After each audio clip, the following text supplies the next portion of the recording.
Good morning to all of you and welcome to all of you in OCIS PCS channel. कैसे हैं आप लोग? Hope so सभी अच्छे होंगे, पढ़ाई भी काफ़ी बेहतर चल रही होगी। तो आज के हमारे इस करंट अफेयर्स सेशन में हम देख लेते हैं कौन कौन से इंपॉर्टेंट इश्यूज़ हैं, न्यूज़ हैं, मुद्दे हैं, समाचार हैं जो आपके एग्जामिनेशन पॉइंट ऑफ व्यू से महत्वपूर्ण है। इसके अलावा हम लोग ऑनलाइन फैक्ट्स देखेंगे एंड एट द एंड हम लोग MCQs पर आएंगे। तो चलिए बढ़ते हैं सेशन की तरफ, देखते हैं आज की क्लास का फर्स्ट इंपॉर्टेंट इशूज़ क्या है। तो सबसे पहले आज हम लोग को ये देखना है कि आज तारीख कौन सी है, 22 सितंबर, 22 सितंबर, और जिसे किस रूप में सेलिब्रेट किया जाता है? विश्व गेंडा दिवस यानी वर्ल्ड राइनो डे के रूप में इसे सेलिब्रेट किया जाता है। क्यों किया जाता है? आज ही की तारीख को क्यों किया जाता है? तो भारत में अगर बोला जाए पूरे दुनिया में 5 प्रकार की जो गेंडे की प्रजातियां हैं, यानी बड़े एक सींग वाले गेंडे हो गए। कौन कौन से गेंडे की प्रजातियां हो गई? बड़े एक सींग वाले गेंडे, सुमात्रा गेंडे, जावन गेंडे, काले गेंडे और सफ़ेद गेंडे के बारे में जागरूकता बढ़ाने के लिए हर साल 22 सितंबर को क्या मनाया जाता है? विश्व गेंडा दिवस मनाया जाता है। और इसे पहली बार कब मनाया गया था? 22 सितंबर 2011 में इसे पहली बार इसे मनाया गया था, पहली बार। अब एक रिपोर्ट की अगर बात की जाए, वर्ल्ड वाइल्ड लाइफ रिपोर्ट जो है उसके अकॉर्डिंग अगर देखा जाए तो भारत पूरी दुनिया में सबसे, अगर बात की जाए गेंडा की सबसे अधिक संख्या कहाँ पर है तो वह भारत में है। भारत प्रथम स्थान में है गेंडे की संख्या के मामले में। भारत जो है प्रथम स्थान पर है। और वो कहाँ पाया जाता है भारत में? तो असम के काजीरंगा और मानस नेशनल पार्क के अलावा यह पश्चिम बंगाल और यूपी में भी पाया जाता है। लेकिन सबसे ज़्यादा आबादी कहाँ है? तो भारत के असम के काजीरंगा और मानस नेशनल पार्क में है। और अगर भारत के संदर्भ में बोला जाए तो पूरी दुनिया में सबसे अधिक संख्या गेंडा की कहाँ पर है? तो वह भारत में। लगभग इसकी आबादी कितनी है? 3000 गेंडे की है। अब गेंडा का अगर बोला जाए कि वास्तविक जो निवास स्थान क्या है, भारत है, तो भारत में भारतीय एक सींग वाले गेंडे का निवास स्थान है, जो कि आपका असम और उसके पड़ोसी देश नेपाल और भूटान में भी पाया जाता है। गेंडा जो है हिमालय की आपकी तलहटी में जो एक लंबे घास का मैदान हो गया या जो जंगल है, वहाँ यह रहना पसंद करते हैं। नाउ अब इसके थीम की अगर बात की जाए तो इसकी थीम क्या है? Greater one horned rhino, greater one horned rhino. Now come to the next information. SIMBEX 2023 में हिस्सा लेने के लिए भारतीय नौसेना के जहाज कहाँ पहुंचे? सिंगापुर पहुंचे। तो याद रखिएगा जो सिम्बेक्स है किसके किसके बीच में ये सैन्य अभ्यास है? तो भारत और सिंगापुर के बीच में। एक आपका स्लिनेक्स है जो भारत और श्रीलंका के बीच में है, स्लिनेक्स। ये सिम्बेक्स है किसके बीच में? भारत और सिंगापुर के बीच में है। भारत और संप्रति की बात की जाए, क्योंकि नाम कुछ मिलता जुलता है, संप्रति Bharat Bangladesh, SIMBEX Bharat Singapore, SLINEX Bharat Sri Lanka. Clear? Now अब इसमें बात किया गया कि भारतीय नौसेना के जहाज कहाँ पहुंचे? सिंगापुर पहुंचे हैं। और ये 2 चरणों में आयोजित किया जा रहा है। तो जो पहला चरण किस रूप में है? हार्बर चरण, जो कि आपके 21 सितंबर से लेकर के 24 सितंबर, यानी ये चल रहा है। कल ये स्टार्ट हो चुका है और ये अभी चल रहा है। और नेक्स्ट जो होगा उसके बाद कौन सा होगा? समुद्री चरण होगा। ये हार्बर चरण है, दूसरा होगा समुद्री चरण। अगर बात की जाए कि भारतीय नौसेना के जो जहाज है कौन कौन से शामिल है उसमें, तो उस जहाज का नाम क्या है? रणविजय और कावाराती, रणविजय और कावाराती। और पनडुब्बी की अगर बात की जाए कि कौन सी पनडुब्बी इसमें शामिल है, तो INS सिंधु केसरी, सिंधु केसरी इस अभ्यास में भाग ले रहे हैं। और इसके अलावा काफ़ी एक लंबी दूरी की समुद्री गश्ती विमान जो है वह क्या नाम है उसका? P8, यह भी इसमें पार्टिसिपेट कर रहा है, भाग ले रहा है। भारत और सिंगापुर कब से? 94 से सिम्बेक्स अभ्यास का क्या कर रहे हैं? आयोजन कर रहे हैं। 1994 से इस अभ्यास का आयोजन कर रहे हैं। यह भारतीय नौसेना द्वारा किसी भी अन्य देश के साथ किया जाने वाला सबसे लंबा नौसैनिक अभ्यास है। Now come to the next information. Nuakhai, Nuakhai क्या है? एक फेस्टिवल है जो कि आपके उड़ीसा में सेलिब्रेट किया जाता है। नुआखाई अब एक फेस्टिवल है जो उड़ीसा में सेलिब्रेट किया जाता है। और किस दिन को सेलिब्रेट किया जाता है? तो जो भाद्र का महीना होता है, जो भाद्रपद माह का जो चंद्र दिन, यानी आप बोल सकते हैं कि 5वीं तिथि 5वें दिन इसे मनाया जाता है। और यह क्यों मनाया जाता है? जो नए चावल के उत्पादन जो होती है उसके स्वागत के लिए इसको मनाया जाता है। नुआखाई, नुआ का मतलब होता है नया, नुआ का क्या मतलब हो गया? नया। और खाई यानी खाई का अर्थ होता है भोजन। नुआ खाई कहते हैं ना खाने को, तो नुआ खाई यानी जो नया चावल होता है उसके उसकी सेलिब्रेशन के लिए इस नुआ खाई को सेलिब्रेट किया जाता है।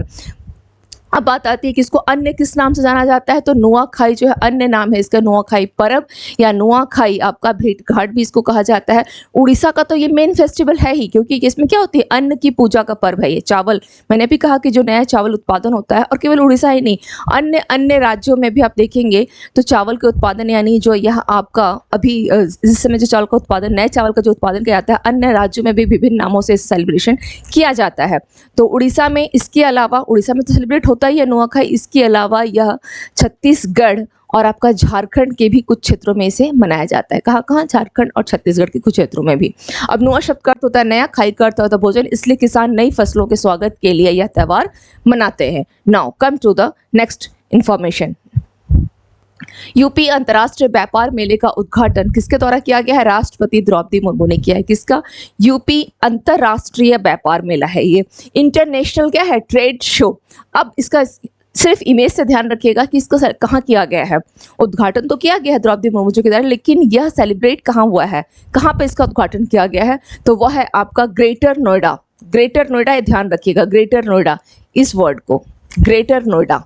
ओके, वेन्यू इसकी कहाँ थी, India expo centre and mart, greater Noida में क्या किया गया है, यूपी इंटरनेशनल ट्रेड शो का उद्घाटन किया गया है। किसके द्वारा, द्रौपदी मुर्मू जी के द्वारा किया गया है। इसलिए मैंने और इसमें डिटेल कुछ, क्योंकि सिर्फ केवल यहाँ पे यही इंपॉर्टेंट है कि कहाँ किया गया है। नाउ नेक्स्ट देख लेते हैं क्या है, इंडिया ग्लोबल फोरम और वर्ल्ड गवर्नमेंट समिट के बीच में एक समझौता ज्ञापन पर हस्ताक्षर किया गया है। किसके किसके बीच में, इंडिया ग्लोबल और वर्ल्ड गवर्नमेंट फोरम। अब इंडिया अगर बात की जाए तो इस इंडिया ग्लोबल फोरम के संस्थापक और अध्यक्ष कौन है, मनोज लाडवा, और इनके साथ समझौता किसके साथ हुआ है, वर्ल्ड गवर्नमेंट समिट के प्रबंधक निदेशक कौन है, मोहम्मद अल शरहान ने हस्ताक्षर किए हैं, मोहम्मद अल शरहान ने। तो ये पॉइंट इंपॉर्टेंट, ध्यान रखिएगा। अब समझौता किया गया है तो किस क्षेत्र के लिए क्या समझौता हुआ है, तो दोनों के बीच में एक उभरती अर्थव्यवस्था कार्यक्रम को विकसित करने के लिए क्या किया गया है, समझौता ज्ञापन पर हस्ताक्षर किया गया है। और अगर बात की जाए कि शिखर सम्मेलन जो है अपनी गतिविधियों में सरकारों की जो नई पीढ़ी के जो एजेंडे हैं उसका आकलन करना है, जिससे क्या होगा, नवाचार पर जो है, जो इनोवेशन किया जा रहा है उस पर ध्यान केंद्रित किया जाएगा। इसके अलावा बात की जाए तो मानवता के सामने जो आने वाली सार्वभौमिक चुनौतियां हैं, जैसे टेक्नोलॉजी का क्षेत्र हो गया या विभिन्न प्रकार के अन्य जो भी चुनौतियां आएंगी, उनको समाधान करने के लिए भी क्या किया जा रहा है, इसका उपयोग किया जा रहा है। Now come to the next information. 13th Indo Pacific, 13वां Indo Pacific arms chiefs conference, आप देख रहे हैं यहाँ पे इमेज से समझ में आ रहा हो किसका है, आर्मीज चीफ, जो आर्मीज के चीफ्स होते हैं उनके कॉन्फ्रेंस है ये। इसका आयोजन कहाँ कब किया जाएगा, 26 से 27 सितंबर के बीच में, 26 से 27 सितंबर। अब सवाल आता है कि यह कॉन्फ्रेंस होगा कहाँ, इंडो पैसिफिक आर्मीज चीफ्स कॉन्फ्रेंस कहाँ होगा, और इसका क्रम भी ध्यान रखिएगा कि 13th है। यह नई दिल्ली के कहाँ पर, मानेकशा सेंटर में आयोजित किया जाएगा। स्पेशली बस ध्यान रखिएगा कि नई दिल्ली में इसका आयोजन किया जा रहा है। और यह कौन सा क्रम है, 13वां द्विवार्षिक कार्यक्रम होगा, जिसकी मेजबानी भारतीय सेना और अमेरिकी सेना प्रशांत द्वारा किया जाएगा। और ये कितना होगा, 2 दिवसीय सम्मेलन है, जिसमें कि 30 हिंद प्रशांत क्षेत्र के सेना जो है इसमें प्रमुख रूप से शामिल होंगे। इंडो पैसिफिक जो है बात की जाए तो दुनिया की 64% आबादी इसमें शामिल है। इंडो पैसिफिक में कितनी है, दुनिया की 64% आबादी इसमें शामिल है। अगर बात की जाए जीडीपी में तो ये 63% का योगदान देता है, 63% का योगदान देता है, जिसमें विश्व वाणिज्य वस्तु व्यापार का कितना है, 46% भी शामिल है। Now come to the next information. वैश्विक कौशल शिखर सम्मेलन का 14th संस्करण, किसका, वैश्विक कौशल शिखर सम्मेलन, इसका कौन सा संस्करण है, 14th एडिशन है, जो कब, 20 सितंबर 2023 को नई दिल्ली में यह शुरू किया गया। नई दिल्ली में, कहाँ शुरू किया गया है, नई दिल्ली में। अब बात की जाए इसका किस उद्देश्य किया गया है, तो भारत में उच्च गुणवत्ता वाले जो उद्योग को नेतृत्व करने वाले जो कौशल पारिस्थितिक तंत्र के लिए क्या करना है, एक रोड मैप को पर ध्यान केंद्रित करना है। शिखर सम्मेलन का अगर बात की जाए कि इसका विषय क्या रहा, तो कौशल निर्माण, युवाओं को सशक्त बनाना और भविष्य बनाना। इसका विषय क्या रहा, कौशल का निर्माण, युवाओं को सशक्त बनाना और इनका भविष्य बनाना। कौशल विकास और उद्यमिता मंत्रालय के सचिव कौन है, अतुल कुमार तिवारी ने शिखर सम्मेलन को क्या किया, संबोधित किया। तो आपको सचिव का नाम ध्यान रखना है। Now come to the next information. ADB ADB ने फाइनेंशियल ईयर 2023 के लिए भारत की जीडीपी का अनुमान घटाकर कितना कर दिया है? 6.3% कर दिया है। एडीबी जिसका हेडक्वार्टर कहाँ है? Manila, Philippines. एंड इसकी स्थापना कब हुई थी? एडीबी की मैं काफ़ी टाइम्स क्लास में बता चुकी हूँ, आज फिर बता दे रही हूँ। 19 दिसंबर 1966 1966 में 1966 में एडीबी की स्थापना हुई थी। आज का सवाल, वर्ल्ड बैंक की स्थापना कब हुई है एंड वर्ल्ड बैंक के अध्यक्ष कौन है? वर्ल्ड बैंक की स्थापना कब हुई है? वर्ल्ड बैंक का अध्यक्ष कौन है? ए लॉट्स ऑफ टाइम मैंने आप लोगों को क्लास में बताया है और ये आपके लिए इंपॉर्टेंट भी है, और क्यों इंपॉर्टेंट है मैंने वो भी बताया है। अगर मैं क्यों अभी बता दूंगी तो आंसर आप लोगों को तुरंत मिल जाएगा, लेकिन नहीं, आप लोगों को ये कमेंट सेक्शन में बताना है वर्ल्ड बैंक का स्थापना कब हुई, इसका अध्यक्ष कौन है, एंड एडीबी की स्थापना कब हुई है? 1966। नाउ नेक्स्ट है, देख लेते हैं। इस एडीबी भारत के जीडीपी की जो वृद्धि का अनुमान कितना बताया है इसने? 6.4% से इसने घटाकर कितना कर दिया है? 6.3% कर दिया है। रीजन क्या है, क्यों इसने क्यों घटाया? तो निर्यात में कमी हुई है, इसके अलावा जो कृषि उत्पादन उस पर भी क्या किया गया है? अनियमित वर्षा, जो इस साल आप देखे ही हैं, अनियमित वर्षा के कारण उससे भी यह प्रभावित हुआ है, जिसके कारण क्या हो गया? जीडीपी का जो अनुमान है उसको घटाया गया। कितना घटाया गया? 6.4% से लेकर के 6.3% कर दिया गया है। अगर बात की जाए फाइनेंशियल 2024-25 की, तो जीडीपी का अनुमान कितना बताया गया है? 6.7% अभी रखा गया है। हो सकता है आगे देखा जाएगी कि सिचुएशन कैसा रहती है तो इसे भी बढ़ाया घटाया जा सकता है, लेकिन वर्तमान में कितना रखा गया है? 6.7% रखा गया है। अगर बात की जाए कि एडीबी की जो तीन मुख्य, अगर बात की जाए कि जोखिमों को जो हवाला देने वाला कौन सा है? चीन के प्रॉपर्टी क्षेत्र में कमजोरी का प्रभाव हो गया। इसके अलावा रूस यूक्रेन मुद्दा, जो युद्ध चल रहा है वो भी एक बड़ा मुद्दा हो गया। इसके अलावा अनिलों के कारण सूखे और बाढ़ के खतरे के बीच में भी निर्यात पर प्रतिबंध जो है लगाया गया। तो ये सारे रीजन रहे जिसके कारण क्या हो गया, जो एडीबी है उसको क्या किया गया, उसने इससे जोखिमों का सामना करना पड़ा। Now come to the next. सरकार अब वैज्ञानिकों को 4 श्रेणियों में राष्ट्रीय विज्ञान पुरस्कार से सम्मानित करेगी। अब 4 श्रेणियों में, इससे पहले अभी हाल फिलहाल मुझे लगता है लास्ट वीक की न्यूज़ में मैंने बताया था, जब शांति स्वरूप भटनागर पुरस्कार दिया गया था तो उसके तहत कितना है? 7 श्रेणियां हैं। 7 श्रेणियों के तहत जो है यह पुरस्कार दिया जाता है, लेकिन सरकार अब क्या बोल रही है कि 4 श्रेणियों के तहत ही राष्ट्रीय विज्ञान पुरस्कार से सम्मानित करेगी। 7 श्रेणी, इससे पहले जो 7 श्रेणियां थी वो कौन कौन से थी?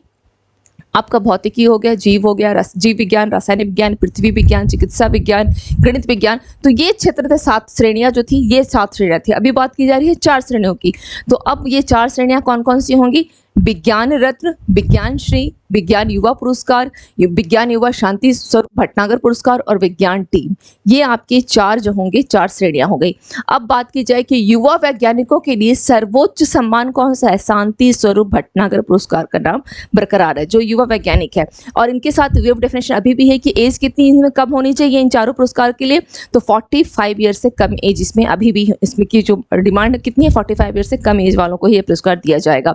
नेक्स्ट है कि विज्ञान रत्न पुरस्कार किनको दिया जाएगा? वैज्ञानिकों को उनकी जीवन भर की उपलब्धि के लिए कौन सा है? विज्ञान रत्न। और विज्ञान श्री में क्या है? अपने क्षेत्र में वैज्ञानिकों के विशिष्ट योगदान को मान्यता देगा, अपने क्षेत्र में वैज्ञानिकों को, यानी ये इसे ध्यान रखना है। नेक्स्ट है विज्ञान रत्न, विज्ञान श्री, विज्ञान युवा शांति स्वरूप भटनागर, युवा वैज्ञानिकों को प्रोत्साहित करेंगे उनके क्षेत्र में असाधारण योगदान देने के लिए। तो ये 4 जो है आपके विज्ञान रत्न, विज्ञान श्री, विज्ञान युवा शांति स्वरूप भटनागर और विज्ञान टीम, इसे भी ध्यान रखना है। यह पुरस्कार 3 या अधिक टीमों को दिया जाएगा, 3 या अधिक टीमों को। और ये पुरस्कार जो है कब से दिए जाएंगे? 2024 में शुरू होंगे, क्योंकि 2023 में तो दे दिया गया है। शांति स्वरूप भटनागर पुरस्कार जो है वैज्ञानिकों को दिया गया है, तो 12 वैज्ञानिकों को दिया गया है इसके तहत, ये भी ध्यान रखिएगा। लेकिन यह जो 4 श्रेणियां कर दिया गया है इसको ये नेक्स्ट ईयर से करेगा। राष्ट्रीय विज्ञान पुरस्कार जो है 13 क्षेत्रों में प्रदान किया जाएगा। प्रतिवर्ष केवल 3 व्यक्तियों को विज्ञान रत्न से, कितने हैं? केवल 3 व्यक्तियों को विज्ञान रत्न से सम्मानित किया जाएगा। हर साल 25 विज्ञान श्री, 25 विज्ञान युवा और 3 विज्ञान टीम पुरस्कार जो है दिए जाएंगे। विज्ञान की युवा आयु सीमा कितनी रहेगी? 45 वर्ष रहेगी, जो पहले थी वो अभी भी बनी रहेगी। Now come to the next information.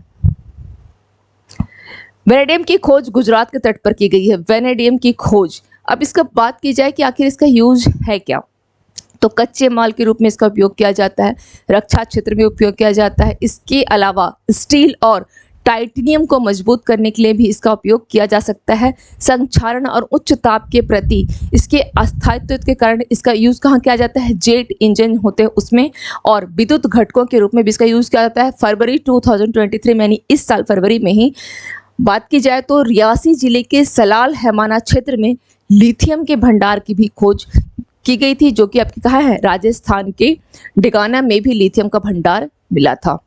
तो वेनेडियम भी मिला है इस साल और लिथियम भी मिला है। Now come to the next. UP सरकार ने 29 जून को कौन सा दिवस घोषित किया है? 29 जून को यह व्यापारी कल्याण दिवस के रूप में सेलिब्रेट किया जाएगा। किसके द्वारा? यूपी गवर्नमेंट के द्वारा।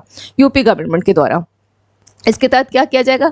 जो भामाशाह की जयंती के साथ इसे क्या किया जाएगा? यह मेल खाता है। भामाशाह कौन थे?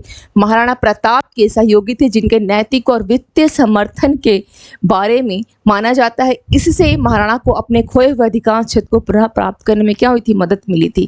तो इस दिन को भामाशाह की जयंती के साथ जो है जोड़ा गया है। Now come to the next. देख लेते हैं आज के कौन कौन से इंपॉर्टेंट रिविजन पॉइंट्स हैं। फर्स्ट है digital quality of life index survey किया गया था, जिसमें भारत की रैंकिंग जो है 121 देशों में कितनी रैंकिंग है भारत की? 52। लास्ट ईयर कितनी थी? 59 थी। ये जो सुधार देखा गया है, क्यों देखा गया? तो आपके इंटरनेट की जो क्वालिटी में जो बेहतर हुई है, इंटरनेट की क्वालिटी बेहतर होने के कारण भी क्या किया गया? Digital quality of life index में सुधार हुआ, इसकी रैंक में सुधार हुआ, और यह लास्ट ईयर 59 से कितना 7 अंक ऊपर आकर कितना हो गया है? 52 हो गया है। नेक्स्ट है नीरज चोपड़ा अमेरिका के यूजिन में डायमंड लीग फाइनल में दूसरे स्थान पर। नीरज चोपड़ा जो कि एक भाला फेंक खिलाड़ी है, तो कितने मीटर का इन्होंने किया था? 83.80 इन्होंने थ्रो किया था भाला का, तो इसके साथ ही क्या है? दूसरे स्थान पर रहे हैं। राष्ट्रीय मानवाधिकार संस्था सम्मेलन का कहाँ पर उद्घाटन किया गया? नई दिल्ली में। और किसके द्वारा किया गया? राष्ट्रपति द्रौपदी मुर्मू जी के द्वारा। नेक्स्ट है पीएम मोदी ने पुराने संसद भवन का नाम क्या रखा है? संविधान सदन रखने का प्रस्ताव। और नए संसद भवन का नाम क्या रखा जाएगा? नए संसद भवन का नाम क्या रखा जाएगा? ये आपको क्वेश्चन में कमेंट सेक्शन में बताना है। नए संसद भवन, कल की क्लास में मैंने बताया है, नए संसद भवन का नाम क्या होगा? नए संसद भवन का नाम क्या होगा? चलिए, भारतीय नौसेना के नौसेना नवाचार और स्वदेशीकरण सेमिनार का दूसरा संस्करण स्वावलंबन 2023 4-5 अक्टूबर 2023 में आयोजित किया जाएगा। भारतीय नौसेना का कौन सा होगा? नवाचार और स्वदेश। एक्चुअली क्या है, ये इनोवेशन को और जो स्वदेशी टेक्नोलॉजी है उसको बढ़ावा देने के लिए इस संस्करण का स्वावलंबन 2023 का जो है दूसरा संस्करण जो है आयोजन किया जा रहा है। पहली बार कब किया गया था? 2022 में, यानी लास्ट ईयर किया गया था। इसका जो फर्स्ट एडिशन था, इस बार इसका स्वावलंबन का दूसरा एडिशन किया जा रहा है, अक्टूबर में किया जाएगा। Now come to the next. Navsari में केंद्रीय मंत्री पुरुषोत्तम रुपाला द्वारा झींगा फसल बीमा योजना की शुरुआत की गई। नवसारी यानी कहाँ पर? गुजरात में। कौन सी फसल बीमा योजना है? तो यह आपका झींगा फसल बीमा। और झींगा फसल जो आपका बोलते उसका प्रोडक्शन जो किया जाता है, उत्पादन जो किया जाता है, इसमें गुजरात जो है नंबर 1 पर है। गुजरात में सबसे अधिक वहाँ पर झींगा फसल का उत्पादन किया जाता है। नाउ आई और बी सचिव अपूर्व चंद्रा ने भारत की G20 प्रेसिडेंसी पर पीपुल्स G20 नामक पुस्तक का क्या किया है? अनावरण किया है। People's G20। नेक्स्ट है वित्तीय समावेशन सूचकांक पिछले वर्ष मार्च में कितना? 56.4 अंक से सुधार कर कितना हो गया? 60.1 हो गया है। नेक्स्ट देख लेते हैं क्या क्या इंपॉर्टेंट है। संयुक्त राष्ट्र शैक्षिक, वैज्ञानिक तथा सांस्कृतिक संगठन यानी यूनेस्को ने कर्नाटक की किस मंदिर को विश्व धरोहर का दर्जा दिया है? होयसल मंदिर को। कौन सा क्रम है इसका? 42वां है। 41वां किसको बोला गया है? शांति निकेतन को। शांति निकेतन की स्थापना कब की गई थी? 1901 में। किसके द्वारा की गई थी? प्रथम नोबेल पुरस्कार विजेता रविन्द्रनाथ टैगोर के पिता श्री देवेंद्रनाथ टैगोर के द्वारा किया गया था। मैं चाहती तो इसे सीधे देवेंद्रनाथ टैगोर भी बोल सकती थी, लेकिन इसके साथ एक इन्फॉर्मेशन ये देना था कि प्रथम नोबेल पुरस्कार जो दिया गया है वो किसे दिया गया है? देवेंद्रनाथ टैगोर को। और इनके पिता है महर्षि देव। प्रथम किसको दिया गया है? रविंद्रनाथ टैगोर को। इनके पिता है महर्षि देवेंद्रनाथ टैगोर। नाउ नेक्स्ट है जम्मू कश्मीर के उधमपुर रेलवे स्टेशन का नाम बदलकर क्या नाम रखा गया है? शहीद कैप्टन तुषार महाजन रखा गया है।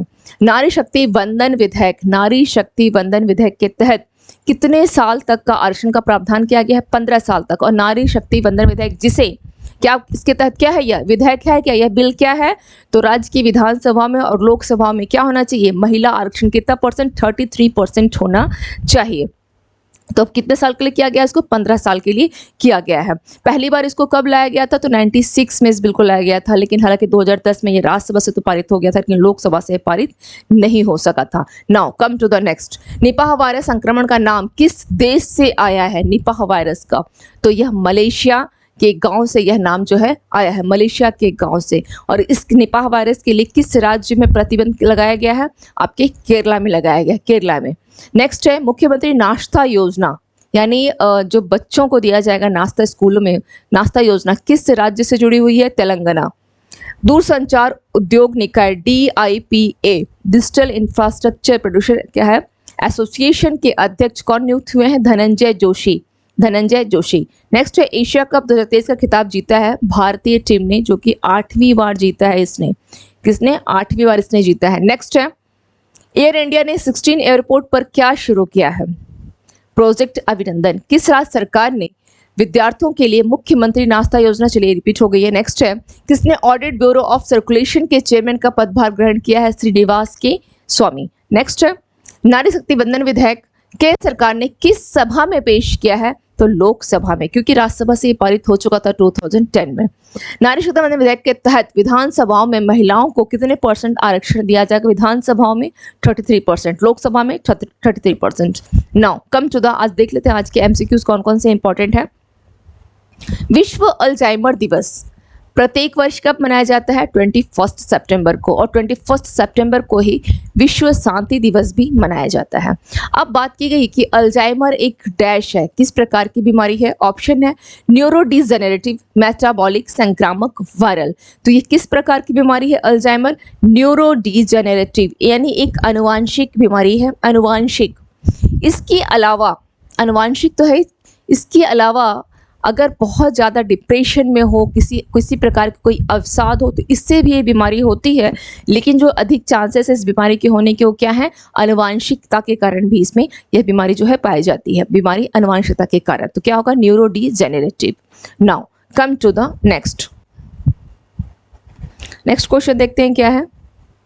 निम्नलिखित में से किस राज्य सरकार ने 29 जून को व्यापारी कल्याण दिवस जो है घोषित किया है, किस सरकार ने किया है, ऑप्शन दिया गया है महाराष्ट्र की सरकार, राजस्थान सरकार, उत्तर प्रदेश सरकार, मध्य प्रदेश सरकार। तो इसका राइट आंसर क्या हो जाएगा, उत्तर प्रदेश सरकार। किसके जयंती पर, भामाशाह, जो कि महाराणा प्रताप के साथ है, भामाशाह।